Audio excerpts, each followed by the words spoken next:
Hi வணக்கம். நான் உங்களை விஜய் சங்கர் பேசுகிறேன். விஜய் ஸ்பாட் சேனலுக்காக வரவேற்கிறேன். ரொம்ப மனசு கஷ்டத்தோடையும் துயரத்தோடையும் தான் இந்த வீடியோ அப்லோட் பண்ணுறேன். என்ன காரணம்னா, நானும் ஒரு பெண் குழந்தையை தான் பெற்றிருக்கேன். அந்த பெண் குழந்தையும் 4ஆம் கிளாஸ் படிச்சுக்கிட்டு இருக்கு. கோயம்புத்தூரில் சூலூரில் ஒரு பொண்ணு பாலியல் பலாத்காரம் பண்ணி இறந்துருச்சு. போன ஆட்சியில் நடந்தால் இந்த ஆட்சியில் நடக்குது. ஒரு சேஞ்சஸ் வேணுன்னா இவங்களுக்கு ஓட்டு போட்டோம், மறுபடியும் ஏன்டா இப்படி நடக்குன்ட்டு நானும் என்னோட சேர்ந்து தான் எல்லாருமே நினைப்பீங்க. அந்த பிரச்சனை நடந்த அந்த பாதிக்கப்பட்ட அந்த பிள்ளையோட குடும்பத்துக்கு நான் வருத்தத்தை தான் தெரிவிச்சுக்கணும். இதுக்கு மேலே நான் என்ன சொல்ல முடியும்? வருத்தத்தையும் ஆறுதலையும் தான் நான் சொல்ல முடியும். உங்களை கை கூப்பி நான் மன்னிப்பு கேட்டுக்கிறேன். அவங்கள, அந்த குடும்பத்தை சேர்ந்தவங்க.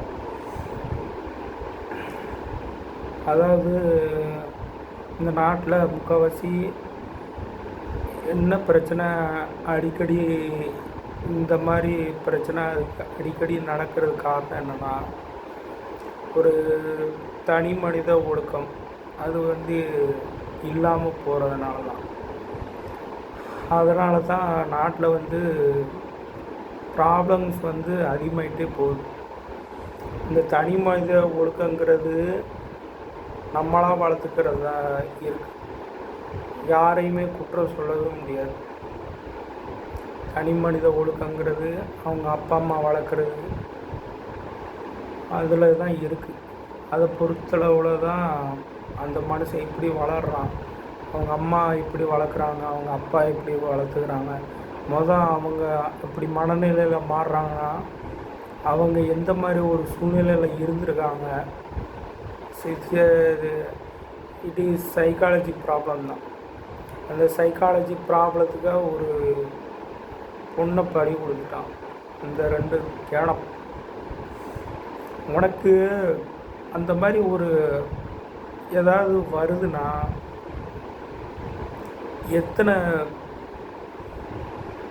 போக வேண்டியது. பாம்பேலலாம் அதுக்கு ரைட்ஸே கொடுத்து வச்சுருக்காங்க. நீங்கள் அங்கே போய் வேலை பார்த்துக்கிட்டே போக வேண்டியது என்னடா, காசு கொடுத்து.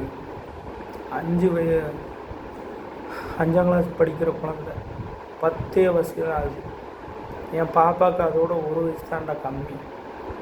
அதெல்லாம் என்னடா பண்ணுச்சு உங்களுக்கு?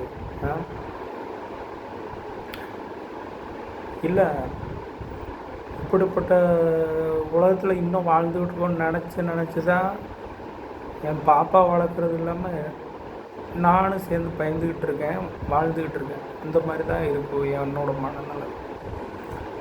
இவங்களுக்கு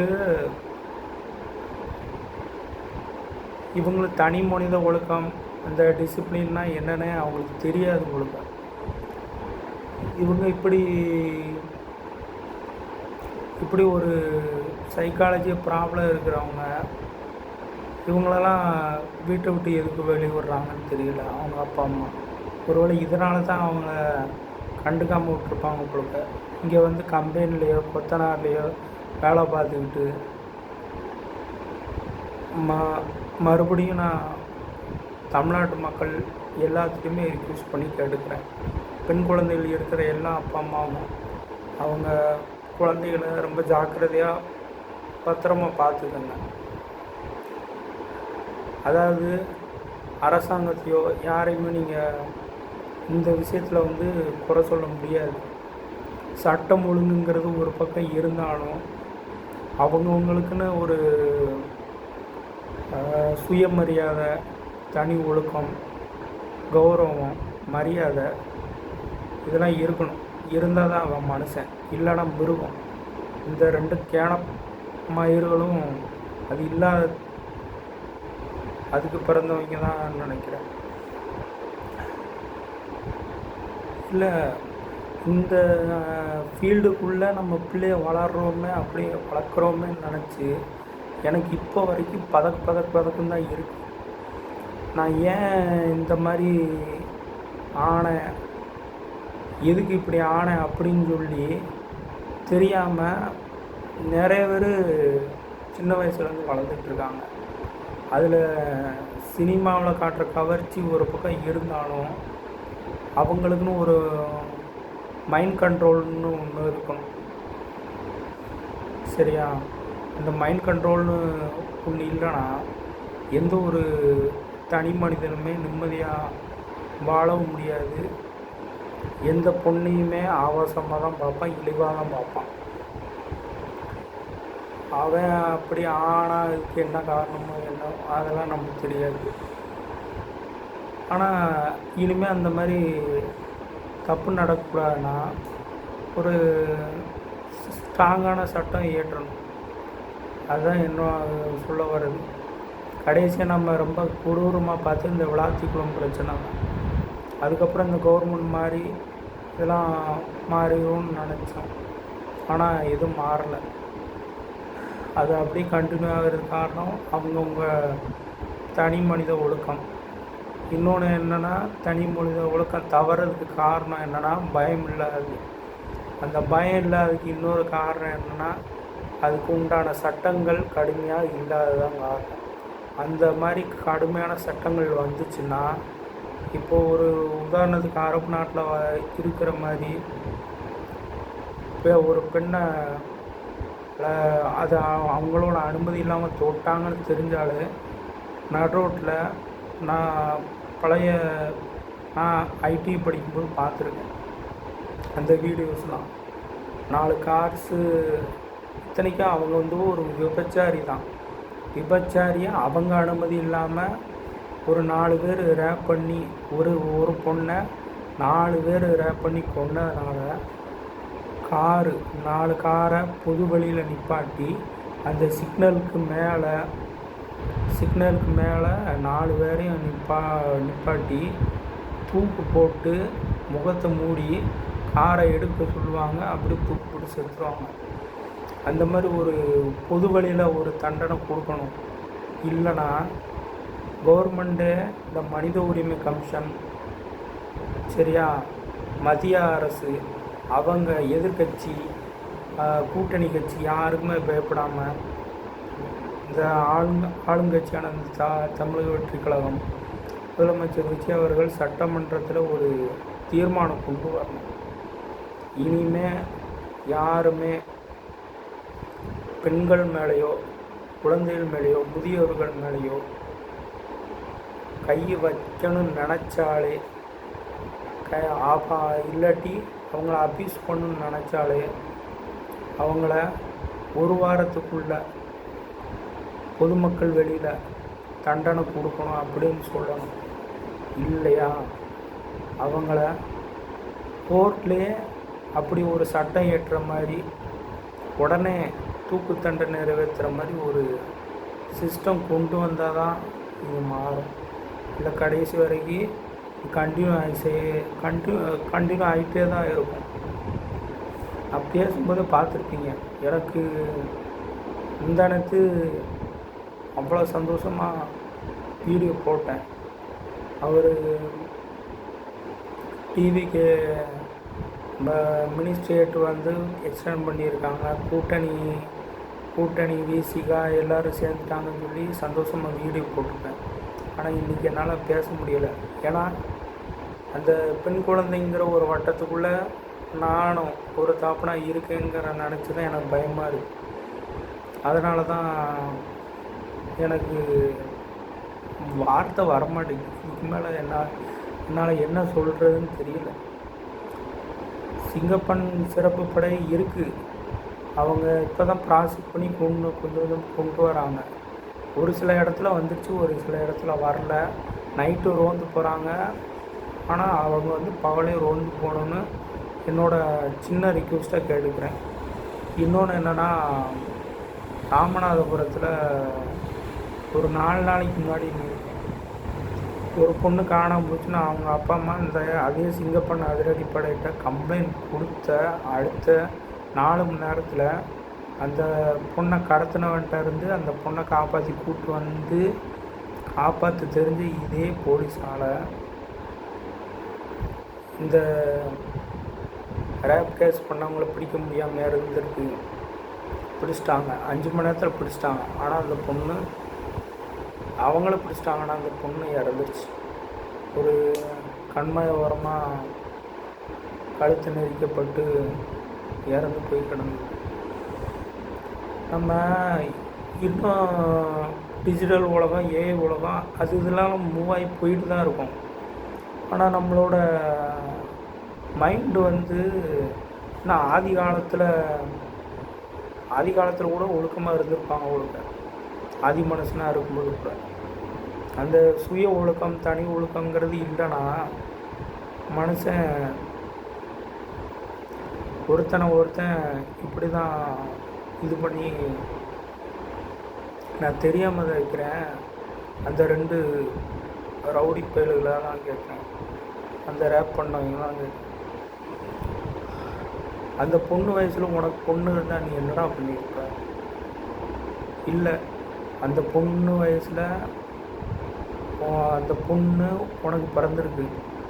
உன் இடத்துல இன்னொருத்தன் இருந்தானா கடத்திட்டு போய் கூப்பிட்டு போய் இப்படி பண்ணியிருந்தானா நீ பேசாமல் இருப்பியா? உங்களுக்கெல்லாம் மனசாட்சி இருக்கா இல்லையா? உங்களுக்கு அந்த மாதிரி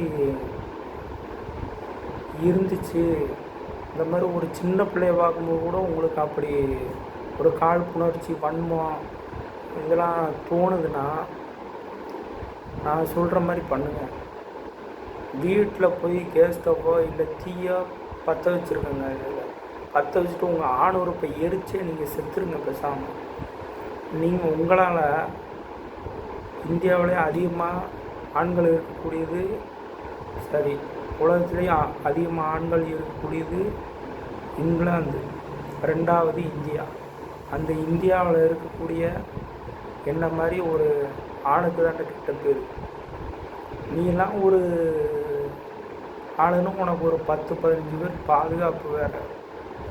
முதலமைச்சர் இதுக்கு குற்றப்பத்திரிகை தாக்கல்லாம் பண்ண சொல்லிட்டாரு, அதெல்லாம் மறுக்கிறது இல்லை. ஆனால் இதோடு விட்டுறக்கூடாது.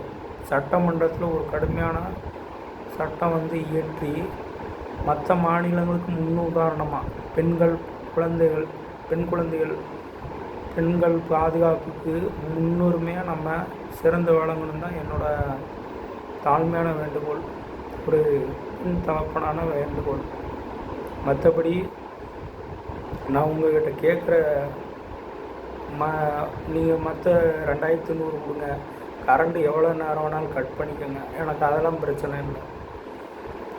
இந்த சட்டம் ஒழுங்கு ஃபாலோ பண்ணுற மாதிரி பெண்கள் பாதுகாப்பை கொஞ்சம் நல்லா இன்னும் கொஞ்சம் ப்ராசஸாக இறங்குனீங்கன்னா மட்டும்தான் இதை நிவர்த்தி பண்ண முடியும். நான் சொன்னதே ஒன்று தான். இந்த சட்டமன்றத்தில் ஒரு கடுமையான சட்டம் மட்டும் கொண்டு வந்துருங்க. குற்றவாளிகள் இவர்கள் நிரூபிக்கப்பட்டால் 1 வாரத்திற்குள் அவர்களுக்கு மரண தண்டனையோ இல்லை பொதுமக்கள் முன்னிடமோ ஒப்படைக்கப்படுவார்கள், அவர்களை அடித்து கொள்வார்கள் அப்படின்னு மட்டும் ஒரு சட்டம் மட்டும் இயற்றிடுங்க. மக்களே பார்த்துக்கிடுவாங்க அது சம்மந்தப்பட்டவங்கள. நீங்கள் வேறு எதுவுமே பண்ண வேணாம். சட்ட ஒழுங்கு பிரச்சனை அதுக்கப்புறம் நான் வர பயப்படுவாங்க. ஒவ்வொருத்தன் தொடுறதுக்கே பயப்படுவாங்க. இன்றைக்கி வந்துக்கிட்டு இருந்தேன் பஸ் ஸ்டாண்டில், பஸ் ஓட்டுற டிரைவர், கவர்மெண்ட் பஸ் ஓட்டுற டிரைவரும் கண்டக்டரும் சரக்கை வாங்கிட்டு வந்து பப்ளிக் பிளேஸில் வச்சு அடிக்கிறாங்க. அதே கவர்மெண்ட் பஸ்ஸு கண்டக்டரும் டிரைவரும் சரக்கு அடிச்சுட்டு அப்படியே போய் பஸ் எடுத்தாங்கன்னா அந்த பயணிகளோட நிலைமை என்ன பாருங்கள். போக்குவரத்துறை அமைச்சர் பார்த்திபன் சார் கொஞ்சம் அதுக்கும் ஒரு ஸ்ட்ரிக்டான ரூல்ஸ் எடுங்க. இல்லைன்னு வைங்களேன், ரேப் கேஸு அப்புறம் போன ஆட்சியில் இருக்கிற மாதிரியே அப்படி கண்டினியூ ஆகும். இதுதான் என்னோடய தாழ்மையான வேண்டுகோள். இதைத்தான் நான் திருப்பி உங்கள்கிட்ட நான் கேட்டுக்கிறேன். ஒரு சின்ன பிரச்சனை தான் ஒரு பெரிய இதில் போய் முடியும். அப்போது அந்த பெரிய பிரச்சனை ஆகும்போது நாம் பார்க்காம, விமர்சனத்துக்குள்ளே வரும்போது பார்க்காம, நம்ம ஆரம்பத்திலேயே அதுக்கு ஒரு முற்றுப்புள்ளி வச்சிட்டோம்னா, இல்லை பெரிய கோடாக போயிருந்ததுன்னா அதை அழிச்சிட்டோம்னா பிரச்சனையே இருக்காது. அந்த சிங்கப்பண்ண அதிரடிப்படை இன்னும் நிறைய இடத்துல கண்டினியூ ஆகாமல் இருக்குது, கண்டினியூ ஆகும். அது இல்லாமல் அம்மா உணவகங்கள் நிறைய இடத்துல இல்லவே இல்லை. அதெல்லாம் நீங்கள் ஆரம்பிச்சிங்கன்னா அங்கே உள்ள பயனாளர்கள் கொஞ்சம் யூஸ் ஆகும். பேச்சுலர்ஸ், வேலைக்கு போகிறவங்க, அவங்களுக்கெல்லாம் யூஸ் ஆகும். அதெல்லாம் நீங்கள் முன்னெடுத்து கொண்டு வரணும். உணவு வழங்குத்துறை அமைச்சர் வெங்கட்ராமன் சாருக்கு தான் இதை முன்வைக்கிறேன். சரியா? இதுதான் என்னோடய தாழ்மையான வேண்டுகோள். அப்புறம் பழைய அமைச்சர்கள் மேலே கொஞ்சம் கொஞ்சம் ஆக்ஷன் எடுக்க ஆரம்பிச்சிருக்கீங்க. அதில் நீங்கள் கான்சன்ட்ரேட் பண்ணுற மாதிரியே பெண்கள் பாதுகாப்பு, குழந்தைகள் பாதுகாப்பையும் நீங்கள் கொஞ்சம் கான்சன்ட்ரேஷன் பண்ணிங்கன்னா நீங்கள் தான் கண்டினியூவான ஒரு முதலமைச்சராக இருப்பீங்க விஜய். இதைத்தான் நான் உங்கள்கிட்ட தாழ்மையாக கேட்டுக்கிறேன். சரியா? எனக்கு விஜய் ஃபேன் தான். சின்ன வயசுலேருந்து விஜய்னா பிடிக்கும். எங்கள் அம்மா இறந்துட்டாங்க, எங்கள் அம்மாவுக்கு விஜய் பிடிக்கும். எங்கள் அம்மா உருவத்தில் தான் உங்களை நான் பார்த்தேன். அதனால் நீங்கள் ஒரு அந்த சட்டமன்றத்தில் ஒரு நல்ல தீர்ப்பாக கொண்டு வரீங்கன்னு மற்ற பெண்களோட மனநிலையும் மற்ற எல்லாரோட மனநிலையில் இருந்தோம் நான் உங்கள்கிட்ட ரிக்வெஸ்ட் பண்ணி கேட்டுக்கிறேன். அந்த பொண்ணோட வீடு எங்கே இருக்குன்னு கூட தெரியாது. ஆறுதலை நான் இங்கேருந்து வச்சுக்கிறேன். எனக்கு இதுக்கு மேலே பேச தோணலை. ஏன்னா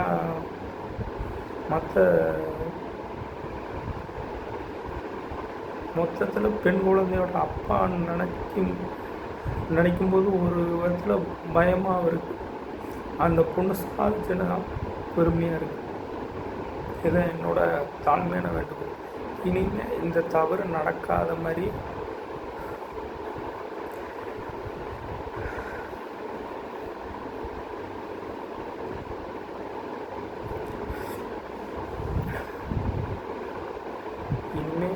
இந்த மாதிரி ஒரு தவறு நடக்காத மாதிரி ஒரு க்ளீன் கவர்மெண்ட்டை கொடுத்துருங்க. அதுதான் நான் அவங்ககிட்ட வைக்கிற ஒரு ரிக்வெஸ்ட். திமுக இதை வச்சு ஒரு ஃப்ராடுத்தனமான அரசியல் பண்ணிக்கிட்டு இருக்காங்க. அதுக்கெல்லாம் நீங்கள் இடம் கொடுத்துடாதீங்க. அவங்க கூட்டணி கட்சியை நீங்கள் உள்ளே சேர்த்துட்டீங்கன்னு ஒரு கடுப்பு.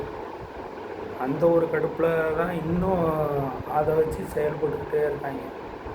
கலைஞர் டிவி, சன் டிவி பொதுமக்களே பார்க்காதீங்க இந்த 5 வருஷத்துக்கு. அதில் அது விஜய் பற்றி வர்ற நியூஸ் எல்லாமே ஃபேக்கு, உண்மைக்கு புறம்பாக மட்டும்தான் இருக்கும். அதனால் நீங்கள் தயவு செஞ்சு அதில் வர நியூஸ் எதுவும் நம்பாதீங்க, பார்க்காதீங்க. ஓப்பனாக சொல்லப்போனால் இதை நான் சொல்கிறதுனால முட்டு கொடுக்கன்னு நினைக்க வேணாம். நானும் ஒரு நடுநிலையான மனுஷன் தான். ஒரு பெண் குழந்தை பெற்ற தகப்பன் தான். ஆட்சி அமைச்சு 21 நாளில் சிங்கப்பண்ணாதர் அடிப்படையாக அது இதெல்லாம் போட்டு அவரால் கண்ட்ரோல் பண்ண முடிஞ்சு இந்த ஒரு மீது உள்ள 4 வருஷத்தில் கண்ட்ரோல் பண்ண முடியாதா? முடியும். அதுக்கான டைம் மக்கள் கொடுப்பாங்க. ஆனால் இந்த பரதேசிய எதிர்கட்சிக்காரங்க பண்ணுறவங்களாம் என்ன, எல்லா இதுலேயுமே எல்லா அதிகாரிகளும் எல்லாத்துலேயுமே அவங்க டிஎம்கே ஏடிஎம்கே அதிகாரிகள்லாம் இந்த பழைய ஆளுகள்லாம் இருக்காங்க. அதனால் அவனுக்கு ஒரு நல்லாட்சி பண்ண இந்த 5 வருஷத்துக்கு விடுறது ரொம்ப ரொம்ப ரேரு. அதுக்கு நம்ம ஓரளவு சப்போர்ட் பண்ணாலே போதும். அவரால் சட்டமன்றத்தில் நம்மளுக்காக குரல் கொடுப்பார். எனக்கு அவர் மேலே நம்பிக்கை இருக்குது. அதனால் நீங்கள் அவர் மேலே நம்பிக்கை வச்சு இந்த விஷயத்த நான் மறக்க சொல்லலை. ஞாபகம் வச்சுக்கிட்டு உங்கள் குழந்தைகளை, அதுவும் பெண் குழந்தைகளை பக்கத்தில் கடைக்கு போனாலும் எங்கே போனாலும் கண்காணிச்சுக்கிட்டே இருங்க. உங்கள் கண் பார்வையில் இருக்கட்டும். அது படிக்கிற குழந்தைங்க மட்டும் இல்லை, காலேஜ் போகிற பொண்ணுங்க திருப்பி வரலன்னா ஃபோன் பண்ணி கேளுங்க, ஏன் வரல, எதுக்கு வரலன்னு கேளுங்க. இந்த மாதிரி நிறையா விஷயங்கள் இருக்குது. அதனால் பெண் குழந்தைகள் பெற்ற அப்பா அம்மாவுக்கு மட்டும் ரிக்வெஸ்ட் பண்ணி இது வைக்கிறேன்.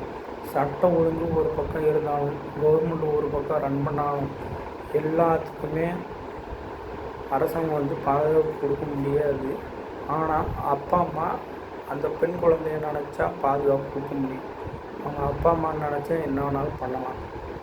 அந்த சம்மந்தப்பட்டவங்க போலீஸில் போய் நீங்கள் கம்ப்ளைண்ட் கொடுக்கறதுக்கு பதிலாக நீங்களே அவங்கள அந்த கண்மாயில் வச்சு கழுத்தறுத்து கொண்டு இருந்தீங்கன்னா அந்த கேஸு நின்றுருக்காது. இதுதான் என்னோடய தலைமையான வேண்டுகோள்.